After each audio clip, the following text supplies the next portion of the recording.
Welcome into the Jazz Notes podcast. I'm Ben Anderson. I'm Chandler Holt. We are recording this on August 11th. It is the slow part of the season, but if you've looked at the Utah Jazz Instagram page, it seems like a lot of the players are in town. Some guys are off doing other workouts in Los Angeles, but starting to circle a little bit. We're getting a little bit closer to the season, and then 3 weeks from now, it's like everybody's going to be back, and then we're going to be gearing up for media day and training camp. It's going to be here quick. It's going to only a few episodes away, truthfully. Yep. And with that, there are a few little news and notes. Notably, we'll get into the opening day games that have been announced so far already, not including the Utah Jazz. No surprise there. But the Jazz did sign a player, Jaren Brown Jr. Yep. Well, they haven't yet. You look at the NBA transactions page, he has not been signed.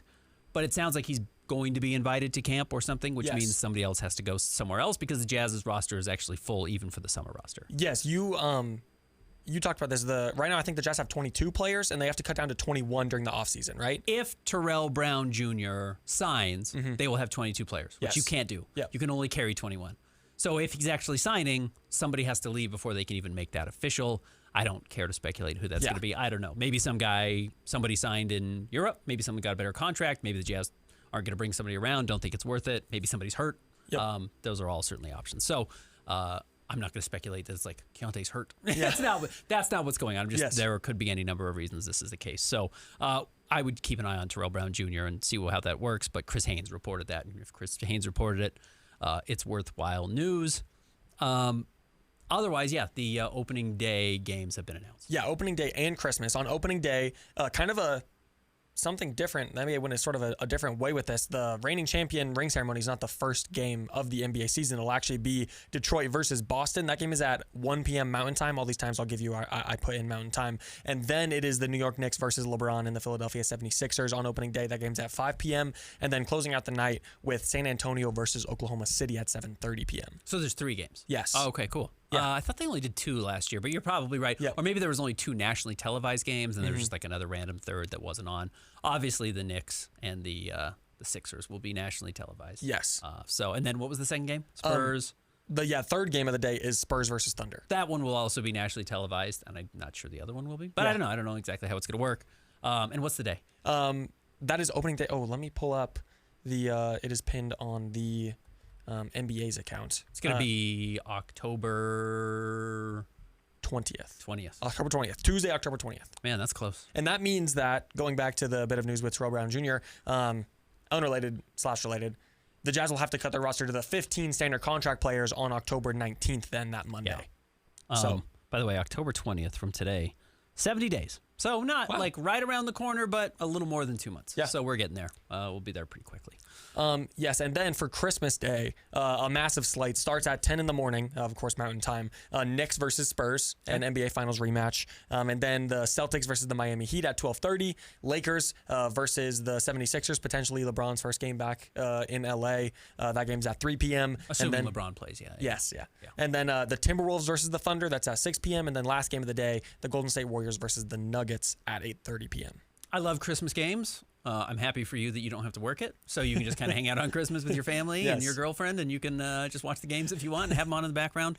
Not that Jazz games aren't fine on Christmas Day, and if you have to work, it's not a big deal, or we have to work, it's not a big deal. But those days will come. Yes. And there were a few of them in a row, and part of the job is there's worse options out there. But so Jazz fans could just throw it on in the background and hang out, and not have to feel like they have to dial into something specific.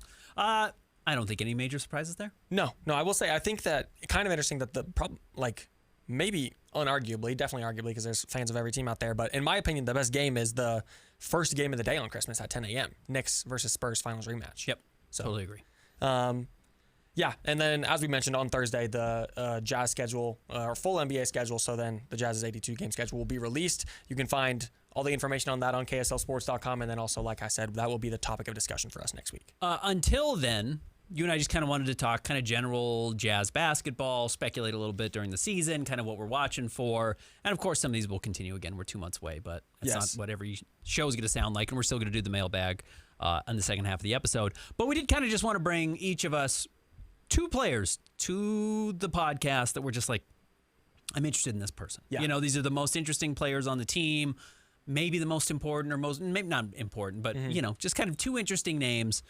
This is actually inspired by a question we got a week ago. I wrote it up a little bit about like some of the players coming off the bench that I was focused on. That's not who I'm going to talk about this time, but we each wanted to bring a couple of players just to discuss, talk a little Jazz basketball. Yeah, so I brought 3. I'm only going to talk about 2. Shout out to Bryce Sensabaugh. He was the other one I thought that was interesting to look out for one reason or another. But I'm going to start with Ace Bailey. Of course, rookie last year. I think he was around 6th in Rookie of the Year voting, or maybe below that. But he was on second team all rookie. He averaged about 14 points, 4 rebounds, just under 2 assists, shot 44% from the floor. The thing that is interesting to me about Ace Bailey, I think he's been, I don't want to say forgotten, but he's definitely been maybe pushed back a little bit with Darren Peterson coming to town. And he also yet isn't really a part of the like older core when you talk about maybe like Keontae, Lowry, Jaren. But I can't help but think if Ace Bailey is like averaging 18 points a game next year, what does that mean for Keontae George, Darren Peterson, Larry Markkinen? You know what I mean? Like if he comes out and he makes like a real solidified second year jump, like I think that makes it really interesting for the Jazz roster. Again, not trying to cause any drama by any means, because the Jazz love Ace Bailey. Yes. The team loves Ace Bailey. The coaches love Ace Bailey. The players love Ace Bailey. I think the front office loves Ace Bailey. I think everyone loves Ace. It's just been funny to see like the red carpet rolled out for Darren. Now that might just be Darren's personality. Also, is a little different than Ace. Ace is not. He's not shy by any means, but he's not like super long-winded as a talker. While Darren, like, it's funny, he had this like he's Kawhi. It's like no, he's not at all. He like will really talk and like answers questions and is happy to like be conversational. Ace just isn't quite that. He's just not that type of person, I don't think, and maybe he gets there, but it's just not who he is. So I wonder if Ace actually kind of deflects a little bit more of that than people would think. But it's been weird to see like what happened last year with Ace, and Jazz were very excited. Now also his arrival in Utah was weird. We all know it was weird. And then once he was here, he really embraced it. Darren, I don't know if the Jazz were laying out the red carpet to like make sure he was embracing it or make sure he felt like he was embraced. I don't know if there was a strategy or that's just different players have different things and they just wanted to do something different this season. I'm not trying to read too much into it. But along those lines, like I watched this video. There's a video right now on YouTube by this guy, Chris Johnson, who runs Just Hoops, J-U-S Hoops. And he's just like a technique guy. He's a basketball technique guy. And he's super, I'm a dork, so I just like watched the whole 30-minute video. I thought it was really interesting. Literally, they're just walking through like dribble series, getting to your finish from the three-point line, from the mid-range, dunking, et cetera, et cetera. Yeah. It's like really interesting to me. Now, I'm not pretending to be a coach. I don't want to break down the game like technique-wise, but it's the off season. I really do like basketball. And you can just see how huge Ace is. Yes. It's just like, this dude is insane. Like, what is this body? I've never seen a Jazz player with that fluidity, handle, gets to his mid-range, or just rises up and dunks. And then we know, like, the three-point shot will come around. The number wasn't great last year, the shooting percentage, but, like, I believe in it very heavily. I still watch him. I'm just like, are we sure he's not going to be the Jazz's best player in 3 or 4 years? Like, Darren's good. Darren's going to be really good. I think we saw that on during Summer League and obviously what he did at Kansas. But, like, size is so important. Yeah. And his size is so unique. His physical tools are so unique. Even this guy, Chris Johnson's talking to him. And he's like, you know, I think they're talking about Shea. He's like, you know, Shea does all this, X, Y, and Z. He's like, the only difference is you're 5 inches taller. It's like, oof. Yeah, right. Like, you get your mid-range jump shot and you're that tall. Nobody cares. It just doesn't matter that you're guarding him. So he's fascinating. And I do think he's just like weirdly, you're exactly right. He's not the old group, certainly. Like, he's not even in the Keontae era. Yeah. And this Darren thing seems to feel like the end of the rebuild, and it's almost overshadowed. Yes. People talk about Ace. Yeah, and I think that is interesting how the Jazz will sort of maneuver having maybe 6 starters on your roster. You know what I mean? Because, and maybe like more than that because you're adding whatever center into that conversation. Yeah. It's interesting because recently I watched the Darren Williams podcast where he went on with Zach Randolph and Tony Allen. And he was like, Utah was by far my favorite place to be at, but I held some resentment because of how Jerry Sloan handled his playing early in the season. Right. You know what I mean? So it's like, I'm sure now translating it to right now in the San Antonio Spurs, I'm sure Dylan Harper will be fine. He's going to be the Spurs starting point guard of the future. And then if you go back to Darren Williams, he ended up making a bunch of all-star games in Utah. So like it can work out, but also that is a fact. Like you have to be careful how these things go. The Spurs cannot let Dylan Harper come off the bench next year. Yes. They just can't. He was the second best player in the finals. Yes. Like at this point, if you do it, you're messing with him. Yes. And he's going to hate that. And it's like, cool, De'Aaron Fox makes more money as a veteran. Like, I'm a better player than De'Aaron Fox. Yeah. It is a thing. It's a very real thing. And it's a really fine line to walk because, like you said, if all the players on the Jazz roster right now hit their ceiling, your best players are going to be Darren Peterson and Ace Bailey in a few years. Yeah, probably. So yeah. I just think this year 2 is specifically interesting for Ace. Absolutely. And in fact, if we were to say exciting, the player I'm most curious or excited to watch is Ace Bailey. Yeah. He's just really fun. Yeah. I like players who play that way. I like that his game is funky. Yeah. I like that it's not like anybody else on the team. And again, his ceiling is so high. It's just like the flashes are so unique. It's fun to watch. He's a fun player to watch. So I think it's a good pick. And then next would be Cody Williams for me. Okay. Heading into his 3rd year, as you know, and listeners of the podcast know, I have stood on the fact that I think Cody Williams could be a rotational player because he doesn't need shots. And so many players on the Jazz roster need shots. He has shown some perimeter defending chops. He still has a long way to go. And I think you knew that when you drafted him in the top 10, that he was a project player. But I wrote some of the stuff down that I thought was interesting.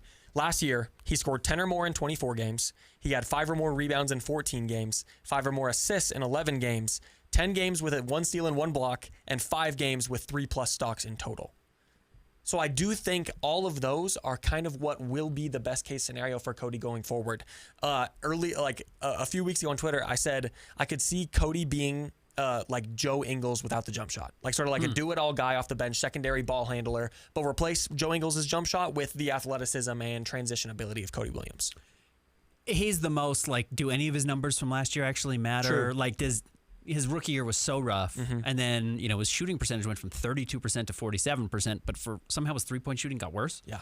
And then it got much better in summer league, but it's just summer league, so we don't know. It might just be small sample size, or he can hit a couple of them and he becomes, like I said, like right now I'd pencil him as like the 3rd power forward on the team. Like you've got Jaren, and then you've got Flip, and then maybe you just put Cody there just because like the skill level's not quite there. Yeah. But also it's like the 5 assist number that he like kept getting regularly late in the year was weird, or it's late in the year tanking basketball and none of it matters. So certainly going to be watching. I don't know if I'm betting on him to be like in the opening night rotation. Okay. But I guess he could absolutely be the 8th or 9th, or not 8th, but probably 9th or 10th guy who like just barely gets in there.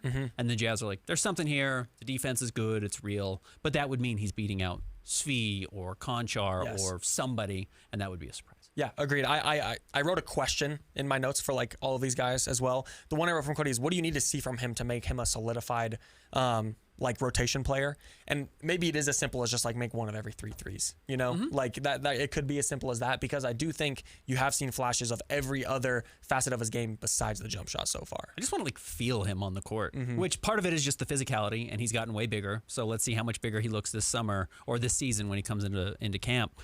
Just see if you can like feel his physicality on the floor, which is a good thing. If you could feel him, and he's harder to move, and guys can't drive right past him, and he gets a couple more of those dunks, and then you're like, oh, that was a weird loud 3. Like, you can be valuable, and I'm not comparing him to Draymond Green or Andre Iguodala, but those guys would hit a loud 3 in the playoffs every few games. And again, this is regular season. Yeah. But if Cody can be like, oh, 4th quarter, he was playing and the Jazz were in a 1-point game, and that was the one guy they chose not to guard, and he hits that corner 3, there's value there. There's like the weird thing. It's just, is it enough to beat out a Konchar or whoever it is? True. All right, I'll go with my 2, and I hate to go like super obvious, but like Jaren Jackson Jr. should be the Jazz's best player.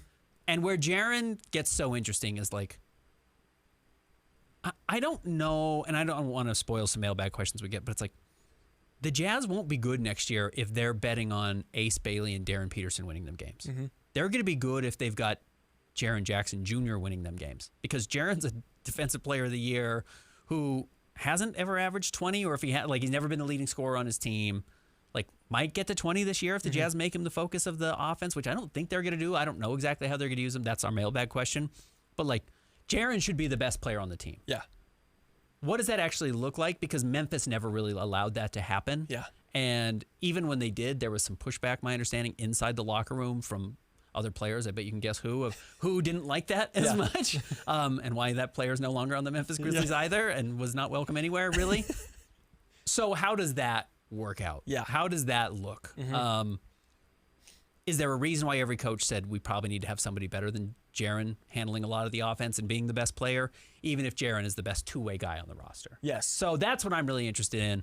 What does that look like? How does Jaren's culture change the team? Again, I was talking to people at the draft, and everyone's like, Jaren Jackson Jr. is the single best person I've ever talked to. Like, everybody loves Jaren. Yep. So how does that infiltrate a locker room that is interesting and was really developing last year with Keontae George and like kind of finding itself and finding an identity, and Will Hardy's like young still, but it felt like a Will Hardy team, and Keontae kind of jumped in a good way. Jaren's going to come in with all this experience and bring on the floor toughness, responsibility, consistency, and then what does it look like off the floor? Yeah, and leadership. I think just like he's going to be the leader on the team. Yeah, like defensive leadership especially. I think that's where the Jazz can make their jump, because you need sort of like a Draymond Green to bring him up again, like floor general-esque player on defense. But the thing with Jaren as well is I want to go back to what you're talking about, like winning you games, because over the entirety of this rebuild, Lauri Markkanen was winning the Jazz games, and he had to sit games as a result. Yep. Last year, near the end of the year, there was an argument that Keontae George was winning the Jazz some games, hence why he missed the last like 15 or 20 games, whatever it was. So I think you have those two. I think Keontae has to prove he can win you games for a competitive team. But then it's really just those three, I think, as of right now, who are players who you need to win you games. Yeah, and that's why I would have Lauri as my other guy that I'm picking as like my most interesting player, because again, like, there was the numbers going around. Every once in a while, there's like a huge Lauri contingent, obviously, of Jazz fans and people who cover the Jazz. And it sounds like when I say that, I'm distancing myself from like believing in Lauri. Lauri's just an absurd offensive player. Yes. It's so unique how good he is. The stat, I can't remember who it was, in all honesty. I apologize. But it was like he averages 0.5 points per touch, not per shot. Just the fact if he touches the ball, like there are 0.5 points basically recorded. It's so unique to have a player that has that much impact offensively. Yeah.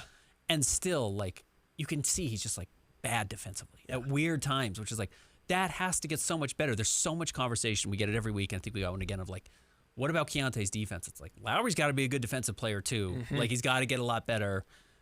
Because the 7-foot skill, being 7 feet tall, that athletic, that great of a shooter, are all major, major pluses. And he still has to be a two-way player, and he still has to show that, like, he can actually get a team to the playoffs, which he may have in his first year with the Jazz, had they just played him the whole season and not pulled the plug at the trade deadline, or the second year in Utah when, again, they pulled the plug. So just Lauri Markkanen. Yeah. What does it look like? Are you 20? He averaged 26 points a game last year. That's insane. Are you going to be a 26-point per game guy on a team that goes to the playoffs? Because if so, you're a top 20 player in the NBA. Yeah. Like, that's just the truth of, I think, where you get to, especially if he can do anything defensively. He's going to have a lot of responsibility to rebound more with Jaren Jackson Jr. not being a great rebounder. He's going to have to pick that up. Can he actually do it? He's never been a great rebounder, but I think he's a little bit better than people realize. So those are just some of the questions I have and why. Like, not to be boring, but those are the Jazz's two best players, and they need to be really good for the Jazz to make the playoffs in the West. Yeah, talking about Lauri offensively, because I think, like he is a subpar defender. Hopefully you see some improvement there, but I'm not really expecting a whole lot of progression in that area. Talking about him offensively is very interesting, though, because with the new direction of the team and adding Jaren Jackson, and then you have Ace Bailey and Darren Peterson, who are also two probably shoot first more than anything players.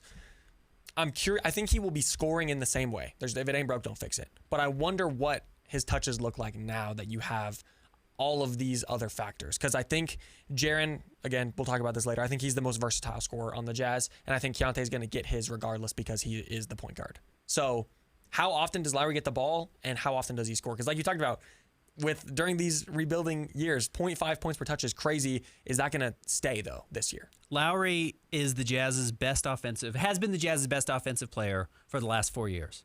And there is a very real situation where he falls to like the third option on the team this year. It's super bizarre because they default to Jaren because Jaren just like does it easily and Keontae has the ball. Yeah. How does Will Hardy manage that? That's a real question. So that's why I think interesting players we're talking about. I'm going to bring Jaren and Lauri Markkanen to the table. All right, let's take a break. When we come back, we'll get your mailbag questions. Stick around. More Jazz Notes coming up next. Welcome back to the Jazz Notes podcast. Ben Anderson, Chandler Holt. All right, it's time for the mailbag. Find us on social media, Ben's Hoops, C Holt Sports. I have only been posting this on my Twitter account. I haven't been over to Blue Sky. We've just been getting so many again and again. Not trying to ignore the Blue Sky people. I should get back to it. I apologize. But we've been getting a lot of questions. It would be hard to fit any more in. Derek Nem said in his DMs, he said, excited to have this problem, but I'm curious / worried about how the younger players on the team are going to be able to sacrifice for the good of the team. Key and Ace and others, as more primary fixtures on the team, might be incentivized to get their numbers so they can get paid. How does the coaching staff balance showcasing young players while also keeping them focused on team success? I think that Darren and Ace are in a unique position where the best case for them right now is to learn from those people in front of them, and it's like, I don't think you're really sacrificing much through these first 2, maybe 3 years, but then talent will just, once you add that knowledge of what the league is like to your bag, and then your talent will sort of just take over, and then you will show naturally that you deserve to get the money or whatever you deserve. There is a chance that Darren is so good that he just forces his way onto the floor. Mm-hmm. I wouldn't rule that out entirely.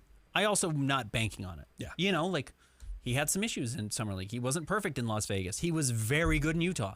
What does he look like when he's playing with all these other guys? And then when he's playing off the ball, like things that we didn't see him doing a whole lot with the Summer League. And then if he's like really focused on being on ball, does he have to come off the bench? And then what does that mean for Isaiah Collier? But like those are all the questions. Mm-hmm. Like there's a very real world. This is what I wrote about in my mailbag last week, though, of like why Isaiah Collier is this weird linchpin for the Jazz. Of like, if Darren Peterson beats him out, there's not a role for Isaiah. Yeah.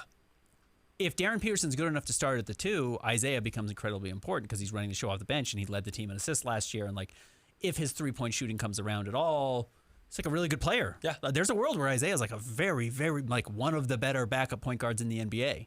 And those guys are valuable. The Tyus Joneses of the world in recent years. Yes. And, these guys who have stepped up and been super, super valuable. Now, they're not so valuable that, they're starting. Yeah. But they are linchpins on teams. So I'm really curious about that aspect of it. If the Jazz, though, are serious, as we mentioned in our first segment, about winning, you're probably not winning with Ace and winning with Darren. You're probably winning with Keontae, Lowry, Jaren, and the other guys are figuring out how can I help for 10 minutes. Now, they're going to play 25. How can I not lose the game in the other 15 minutes and actually be a positive in 10? Yeah. And that's probably the right approach. And then by the end of the season, you hope you have a Dylan Harper on your hands, who was the second best player in the finals. Yes. That's the value I think you hope you have. Yeah, 100%. And I don't think in terms of the coaching staff, in terms of showcasing young players and focus on team success, I think that's why you would play Svi Mikhailuk over Cody Williams. Mm-hmm. You know what I mean? Like, I think that is more where the coaching staff sort of comes into effect rather than with Ace and with Darren, unless it's something like, oh, Ace is shooting 0 for 8 this game. Like, let's play him 5 less minutes, because we are trying to win this game. Like, mm-hmm. I think it might be small things like that, but I don't think it's such a larger scale team success versus young players. Not to be the corniest dude of all time, talking about The Dark Knight, but like there's the line when the Joker is talking to Two-Face. He's like, I'm like a dog who catches the car. I don't know what to do with it when I get there. Like, the Jazz have been chasing Darren Peterson and Ace Bailey. Like, that's what the tanking is for. Now you've caught it. What do you do with it? You have the dudes. Mm-hmm. You also have Jaren Jackson Jr. and Lauri Markkanen, who are really good. And honestly, there's a world where they are just both better players than Darren and Ace ever become. Yeah. So how do you balance that? Like, Jaren won Defensive Player of the Year. Like, Lowry is an all-star. There's a very real world where neither Ace or Darren ever gets there. So how do you manage that? That's obviously the big question for the Jazz this year and what it's going to end up looking like. All right, next question. In my DMs, Cash Merrill was asking me last week, how do you kind of figure out the center position, which is a big question for the Jazz. And I said, you know what? You can't have 5 stars. You have a couple of stars in your starting lineup. You have 2 probably plus starters on a really good team. And then you have just a dude, like a guy, not a dude. Like, you just have another person on the roster who kind of just has to sit there and eat minutes. And, Harrison Barnes for the Spurs or Devin Vassell, who's a good player, he's probably a plus starter. But, like, you just kind of have the other guy who plays and can't make that much money because your team can't afford to have him. Cash says, who's the center that's doable but not a star, playable but not a star? Who's a guy, if the Jazz's stars are Jaren and Lowry, and then you have other plus starters in Keontae and whoever the 2 guard is. Yeah. Who's the 5 that can play and be good enough but isn't going to need star level money? Like, I think the name that comes to mind is like a Daniel Gafford. Gafford's probably the top name that would come to mind. Yeah. I'm actually really curious if somebody, now he gets paid too much money, but like I am curious if like Jakob Poeltl is good enough to do that because he's absolutely gettable. Yes. You can just have Jakob Poeltl probably. You got to send the money back. Yeah. But I think the Raptors would love to get off of him. So like, is he good enough? I don't know. Yeah. Or do you have to get an old guy? You remember Marc Gasol went up to Toronto and they won their title, right? He won a title. Like, he was still very good, but it wasn't prime defensive player of the year, former All-Star Marc Gasol. It was old guy Marc Gasol. Yeah. Is there somebody like that out there that you could go out and be like, yeah, he's just He knows how to play. Yeah. You know, not Brooke Lopez on the Bucks. That Brooke Lopez was so good. Can you get like a year past that? Yeah. 2 years past that? That's good enough. And that, I don't think Brooke Lopez is there anymore. You know, Al Horford with the Celtics when they won their title, he was probably right there at that point.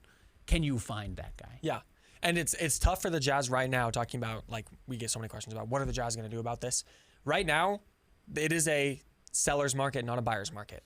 The Jazz sold, and now I don't think they want to be a buyer yet. There's no reason to be. I mean, there is a reason to be, but there's no use to really push for that right now.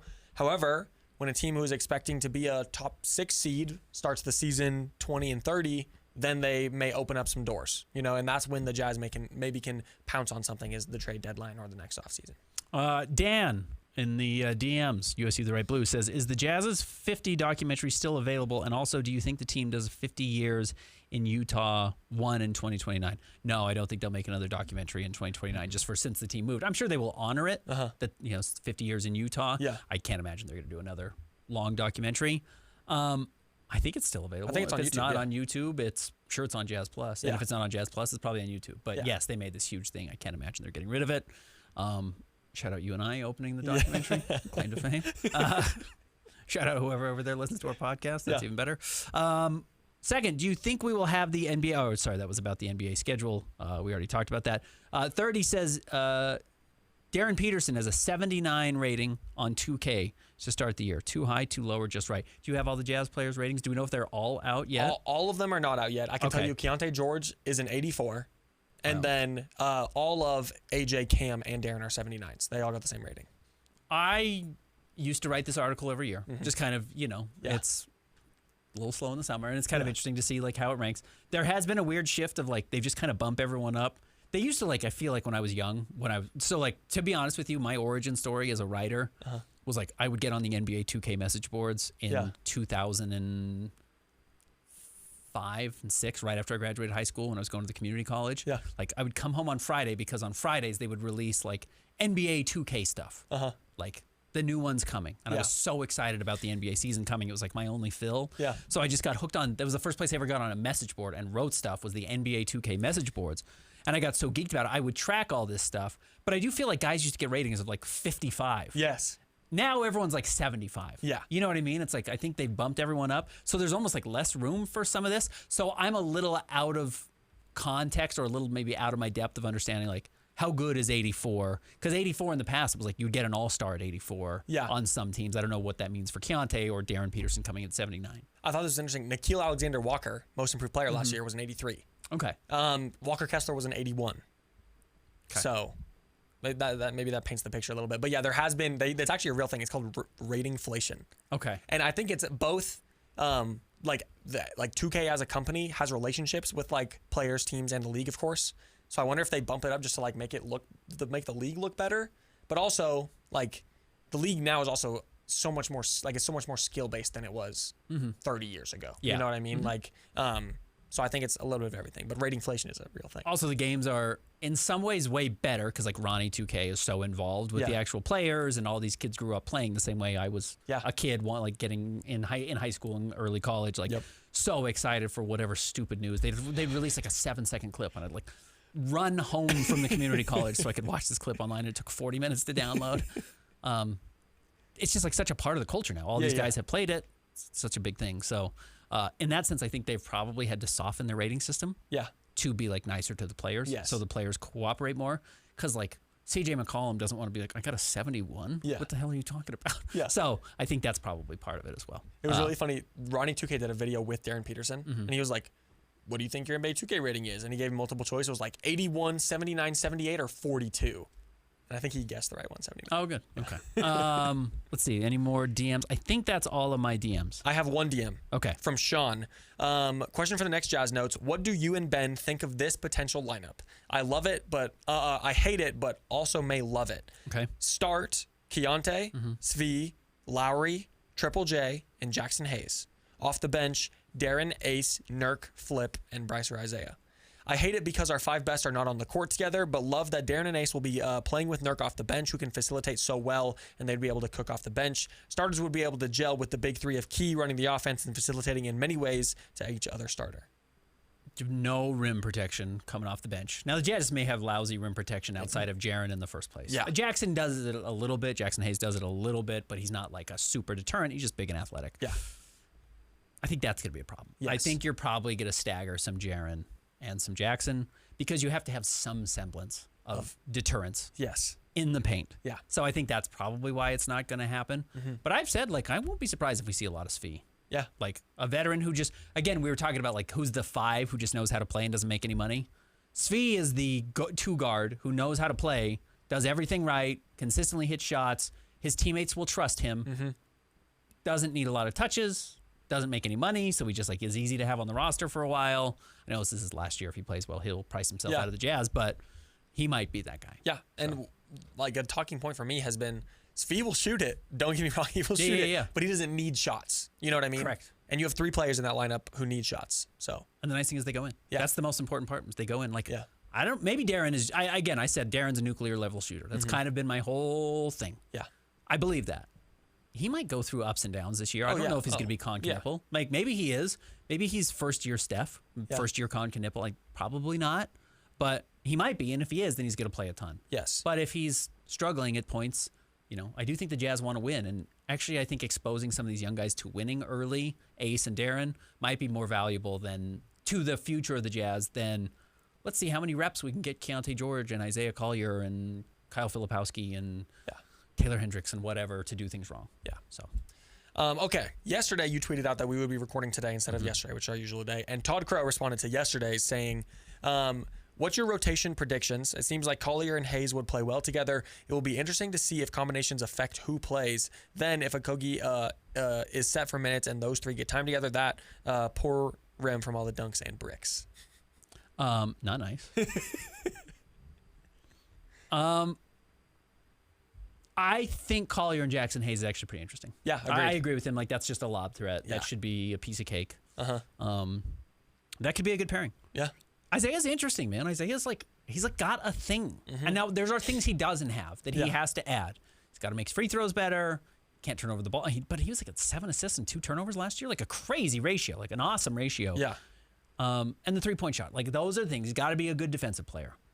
But like that speed, that ability to just operate an offense, like is really, really unique. And if he does make a 3rd-year jump, he becomes a pretty fun player, I think, if you're an NBA fan. So I am curious to see that pairing. I'll be curious if Isaiah picks like a couple of guys he can really work with. The one weird thing about Isaiah, even though he's the best passer on the team, he does feel a little lone wolfy to me. Does that make sense? He does kind of feel like he's kind of doing his own thing at times, which like Colin Sexton did at the most extreme level I've ever seen anyone do. It's like, this guy's good, but I don't know what he's doing. I don't know if anyone else knows what he's doing. Isaiah's good at getting everyone involved, but sometimes he's like, kind of seems like he's playing his own pace. Yeah. And the question is that a good thing or is that a bad thing? Yeah. I don't know. I don't know how the Jazz are going to approach it this year. Yeah, last year Isaiah Collier 7.2 assists and 2.5 turnovers. That's crazy. Like, that's a real skill. Yeah, That's a real positive. He was probably top 10 in assists last year in the NBA. He had to be, and that number could go up. So we'll see. Yeah, we'll see. I'm curious. And by the way, my whole argument for Cody Williams the past month has been, hey, he doesn't need shots and he plays defense, and that's just Josh Okogie, and he's more proven in doing that. Yep. So it's like Josh Okogie. I think Josh Okogie will play. So Jazz are going to need though a dynamite shooter off the bench. Yeah, because there's a real disaster situation where it's like Jackson Hayes, Isaiah Collier. If Flip isn't shooting great, like if Flip's just like a 34% 3-point shooter who's like low volume. Yeah.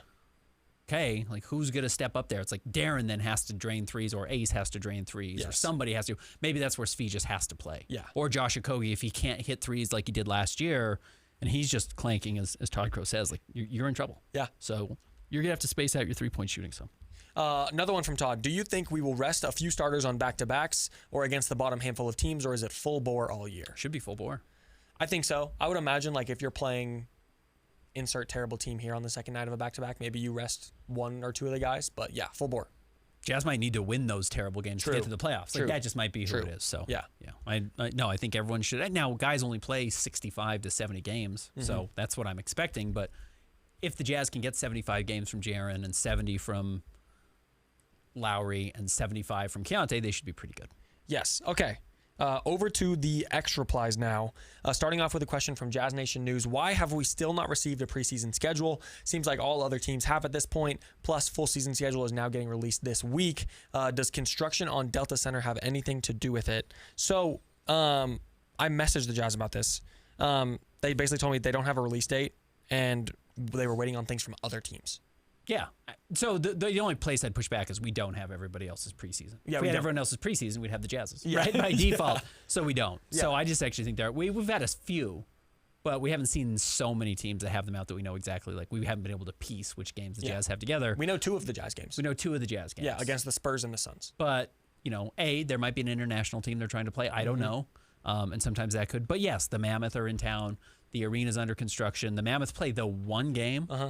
I think at home, and then go on the road for 6. Am I right about that? I think to open their regular season, though they do have some preseason games. Yeah. So there's just a lot of moving parts. And also, oftentimes there is like random venues that host these NBA preseason games, like Seattle, Hawaii, etc. Yeah, weird games in like Northern California that aren't Golden State or Sacramento. Like they would play some occasionally to be like, we're going to play in this new city. Yeah. But yeah, you could see teams trying to be like Vegas, Seattle, to your point of like, it's coming.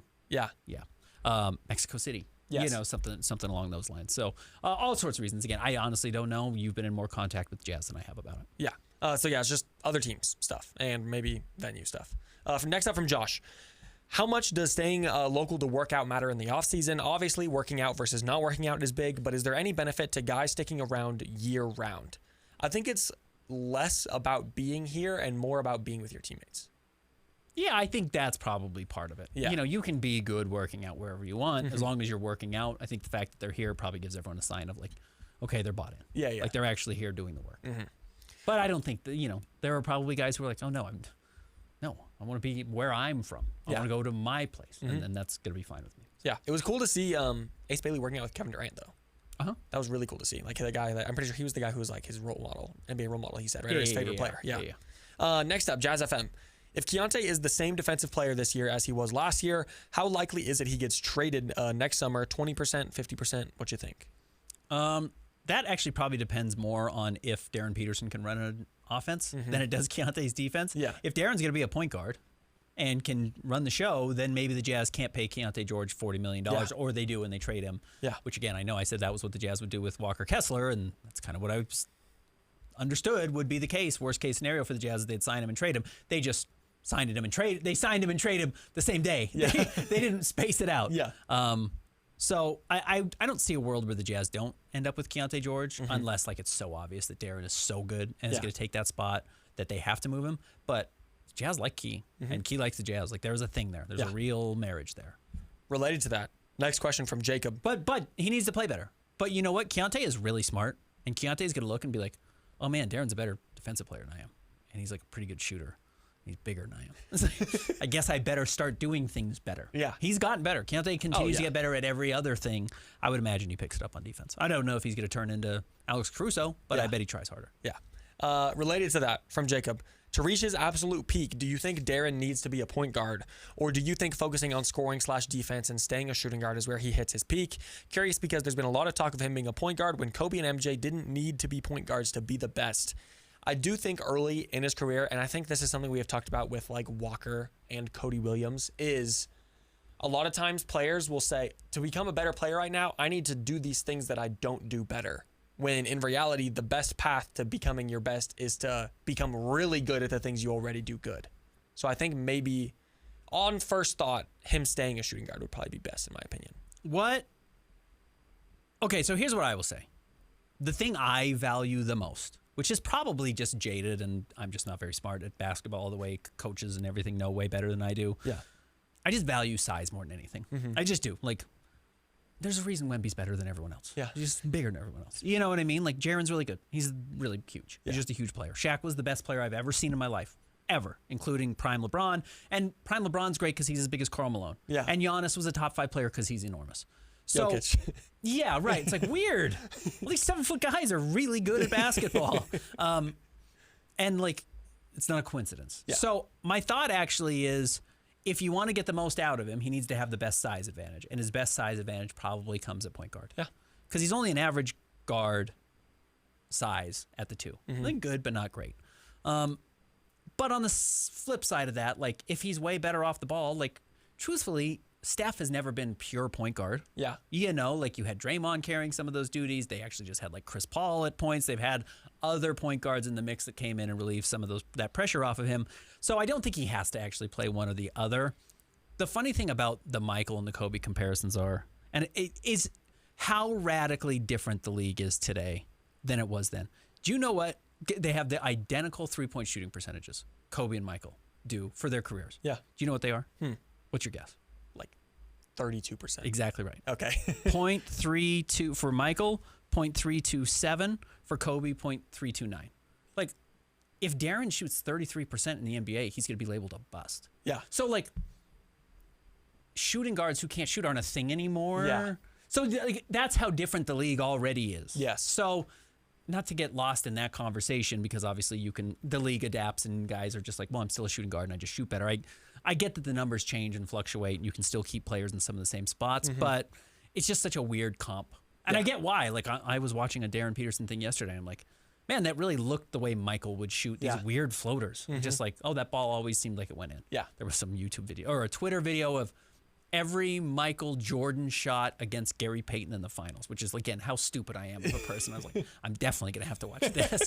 And watching it, you are like, oh, that kind of looks like Darren Peterson taking these shots. Again, it's just aesthetics. Yes. Not, are you this good of a player? So you're telling me Darren Peterson won't be a 6-time champion? Probably not going to be the greatest player of all time. But, you know, you kind of watch how their body moves. I'm like, oh, it's interesting. They're kind of flowy the same way. Get to spots on the floor interesting. But, yeah, Michael inspired a whole generation on how to play. These guys are going to try to look that way. So, along those lines, like, does he have to be a point guard? No, he doesn't have to be. And maybe his best self is not a point guard. Do I think, like, absolute maximized scenario is him probably playing point guard and being a little more Shea? Probably. Yeah. Next up, crazy question from Riggy. Who would win in a bare-knuckle brawl to the death free-for-all on the Jazz roster? What's your thought? Probably Yusuf Nurkic. Do you know Nurk's origin story? This is like one of the great NBA lore stories of all time. Yeah. So Yusuf Nurkic's father is 7 feet tall and 400 pounds. And he was a police officer. Yeah. In Bosnia. Yeah. And a sports agent is reading a newspaper, and Nurk's father, 7 feet tall, 400 pounds, gets into a fight reportedly with 14 men and beats up all of them. And the sports agent says, I got to find this cop because I need to know if he has any kids. Yeah. And he has a son named Yusuf. And that's the start of Yusuf Nurkic's career. So, like, there's never been a more obvious answer to this question on any team in history, other than, like, every team Steven Adams has ever been on. Yeah. But it's like, it's Nurk. Yeah. Because his father apparently did do this to 14 guys, which coincidentally is the size of an NBA roster outside of you being the player. So that's Nurk's origin story and the answer to this question. Yeah. Yeah, 100%. No question about it. Yeah. Who would be like a runner-up? Again, I'm going size. I'm going Jaren. But Jaren's like, I think he's a little bit of a gentle giant. Yeah, yeah. Nice guy. Yeah. I don't think Lowry has it in him. I loved that Jordan Clarkson used to like actually put his dukes up every once in a while, but I wouldn't have picked him. He's not that big. Yeah. So, From Chase, what is your take on Jazz players' NBA 2K rating? So, if I'm not mistaken, the only confirmed ones right now are Darren at 79 and Keontae at 84. But what we can compare this to is Keontae is the 69th nice ranked player in the NBA. Do you think that's around right for Keontae? yeah, he's probably right around there, top 70. Yeah. Going into the season and has a chance to really climb. Yeah. Yeah, I think that's fair. Next up, Josh Chisholm. How does Triple J, the question we alluded to earlier, fit offensively with all of the other offensive weapons we have? In the 3 games we saw him last season, he was pretty darn good. So I think Jaren is the most versatile scorer on the Jazz roster. I think you can give it to him in the post. I think he can get downhill. He could even, like, he's not going to Kyrie Irving break you down, but he can dribble a little bit. And, like, he loves those, like, last player up the court, top of The drag stuff. Yeah. Yeah. So I think he can score in maybe more ways than anyone else on the Jazz roster. I just don't know how he will be featured. I think him and Lowry, it's interesting how they'll be featured, but I just think since he can score in every way, you're just gonna give him the ball. I do think the fact that he's gonna, like, when you need a good possession, he's so steady you can just like kind of dump him the ball, and I think the Jazz will rely on that. I'm not gonna read too much of what we saw in the 2.5 games he played or whatever it was, 3 games of 3 quarters each, of what we saw, because a lot of it's just like, you can beat a guy one-on-one. Let's just like get you in a Jazz uniform so we can get some photos on Getty Images of you. So like, here's the ball. Yeah. do some back to the basket stuff, and every team's like posting up. It was 1994. So I think there will be some experimentation on how to use him, how much 3-point shooting there's going to be. Is it different? You know, one of the differences for Jaren compared to what he did in Memphis is like he has a point guard who shoots now. Yeah. Like Ja didn't shoot at all. So that changed how you have to use him. Like, what does that much spacing around him do for him? Yeah. So I do think there's a chance for there to be a lot of variety. I honestly don't know. I don't see a world where he's not one of the 2 leading scorers on the Jazz this year. I'd be very surprised if he wasn't. Yeah. He's certainly going to be top 3. There's no question about that. But I do think they are going to go to him a lot. Jimbo Slice, I have a theory that most centers in the league don't actually love basketball. They just grew taller, and then they were expected to play, so they did. Does that track for you? You don't see a lot of 7-foot surgeons. I say that a lot. You make a lot of money. Surgeons make a lot of money. You make way more money as a basketball player. And when you're 7 feet tall, as we were just talking about, good to be big. So yes, I think that's probably accurate, which is why you get the center who cares about basketball and teams go gaga over them. Yeah. You know, teams draft them high. They're like, this guy really likes it. He cares, and he's 7 feet tall. Yeah. Those guys have a ton of value. You had this take about a certain former Jazz center. Walker? Yeah. Pretty lukewarm. Yeah. He always seems a little lukewarm on basketball. Yeah. You know, and I will tell you, I had people ask me if I thought he liked basketball, people who are closer to the team than I am. Yeah. So. Next up from... And Walker will tell you yes. All these guys will tell you yes. Like, no one's ever going to be like, no, I hate it. It's all right. Like, John Amici wrote a book after and was like, no, I didn't love basketball, but hell, so they're going to make money. But like, it's fun. Basketball is fun. And making a bunch of money in the lifestyle is probably really fun. I wonder if some guys have a hard time separating out, like, I love the lifestyle and the money versus I love the competition in the game. Yeah. There's probably a part of it. Gut Bubble, really think we need to abandon the worries at the center position. I feel like if the front office thought he was instrumental to the team's success, they would have matched. The death lineup will work against 80% of teams being fielded. What do you think of that? I would be very cautious about calling anything the Jazz have a death lineup. You know, death to who? You got to worry it's not death to the Jazz. That their best lineup isn't good enough. Yeah. That would be the fear. Yeah. So I don't think the Jazz were thrilled that Walker left. You know, despite the fact that I just said, like, but they clearly had a line that they just said, like, oh, we're not going to pay him near $40 million if that's what the Lakers are going to offer him at their max to try and scare us off. So we'd rather cut that price back a little bit and get the 2 draft picks and 2 swaps. So I think the Jazz would have preferred to have the center. I'm, you know, if I were a fan, I would be more worried about the center position than this fan is. Yes. As I say this, I don't think it makes a lot of sense. I don't think that losing Walker, like you're a whole lot worse. I think the lineup, you were way more complete with Walker, but like, I don't know. I feel like some people were acting like you lost Jokic. You know what I mean? Like Walker has not proven to be that level of a player yet. Yeah. He does have the potential to be a top 5 center in the NBA. I really believe that. Walker, like, conceivably can do all the things. Competition level has to be there. The will has to be there, the ability to withstand like all the pressure of being the starting center in LA that they just gave up all of their future for to play next to Luka. Like, you got to withstand all of that. Those are huge questions. But if he does, he's got a ton of skills, super athletic, really blocks a lot of shots. He can be super impactful. Last question, I believe, from Quinn. Let's just say that a hypothetical trade was announced this morning in which the Jazz acquired Miles Turner. He's not a perfect player, but I think he's actually a very good fit on this team, either as a stopgap or going forward. Spacing, rim protection, contract. What are your thoughts? Yeah. Miles Turner's, you know, the 12th best center or 9th best center in the NBA somewhere. Any given night, he can be the 3rd best player on the floor, and some nights he's just not helping your team at all. Yeah. That's the thing. I think that, and again, going back to what I just said to the last question, I don't know if you even had this with Walker, but I think you need consistency. There are a lot of question marks on your roster right now.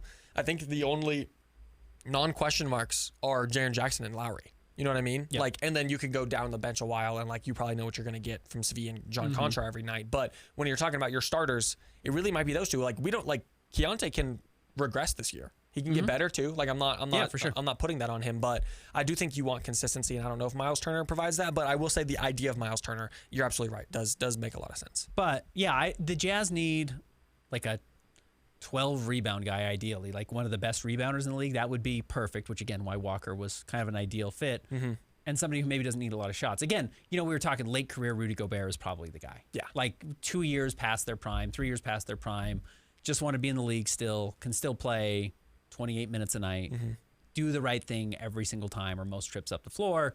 And then if they need to be off the floor late in the game for whatever reason, because you need your best 5, those are the types of players that fit. Jazz, you're right. Jazz need consistency more than they need like star level play. Yeah. You would take star level play, but you can't afford it. Last question, actually. Okay. Got this in 5 minutes ago from Tinny. Last year, the hype was Ace as this amazing prospect with all NBA potential. Seems like he's being completely forgotten since getting Darren Peterson. DP may be the better talent, but what is Ace's likely and best case outcome? Is there a world where Jazz have 2 world-class talents together? Mm-hmm. Oh, yeah. That's absolutely a world. Like I talked about, I think earlier in the last season, I had talked about if the Jazz get AJ DeBonsa, then him and Ace Bailey could be like Jaylen Brown and Jason Tatum. I think you could still have that with Darren Peterson. You know, like maybe it fits better. Yeah, exactly.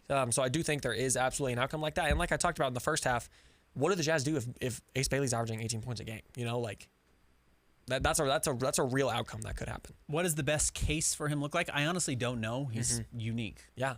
You know, like, the Kevin Durant video that posted, like, I think Jaylen Brown responded. He's like, that's the next dude. Like, there's a lot of belief in Ace. Yes. Like shot making, skill. It seems like the work ethic is there, which is really the major plus for him. So, I don't know. Ace can probably be as good as he wants to be. You know? Yeah. It's like, it's the truth. He could be Andrew Wiggins, I guess. Yeah. But I would be surprising to me. I think he can be much better than that. And certainly a much better offensive player. All right. Thanks for watching the Jazz Notes podcast. We'll be back with the schedule next week. I think Monday. Do you want to shoot for Monday? Yeah, Monday. We will plan on recording Monday, and we will send out a prompt for your questions. Thanks for listening. Until then, read us on KSLSports.com.